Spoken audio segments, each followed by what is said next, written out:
د زابل د زراعت ریاست مسؤلین وایي چې په مرکز کلات، نوبهار، شینکۍ او شمولزو ولسوالۍ کې د بادامو د سلو باغونو د جوړېدو په موخې بڼوالو ته د نیالګیو د ایښودلو لړۍ پیل کړه.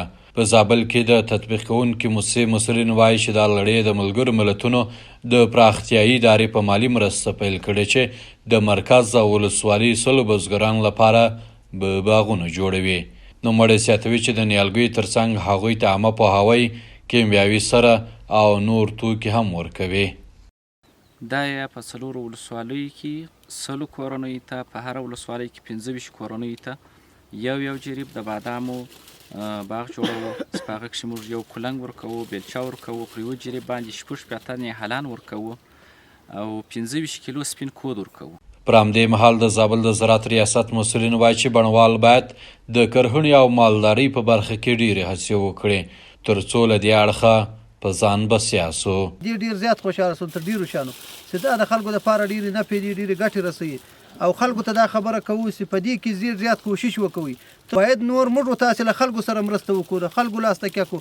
د دې پر ځای چې موږ مرسته غواړو، راځئ له خلکو سره نور مرسته وکړو. بڼوال هم خوښ دي چې ورته د بادامو د باغونو د جوړېدو په پار مرسته وسوه. دوی هیله لري چې د داسې نیالګیو مرسته ورسره وسي چې حاصلات ډېر وکړي او کم اوبو ته اړتیا ولري. هغه شیان ته زموږ ضرورت ده چې دوی نه ولله د میوایو او موږ ته یو استفاده ځینې وکړو، یا له موږ سره د اوبو کومک وشي، یا د برمې کومک را سره وشي. اوبه پیدا شي، هر شی کېږي چې اوبه نه وي، خو ټول ژوند په اوبو ده.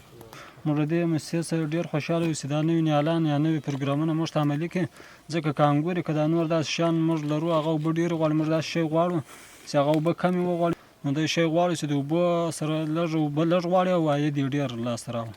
د یادونې وړ ده چې زابل یو زراعتي ولایت چې ډېری اوسیدونکي په کرهڼه او مالدارۍ باندې بوخت دي.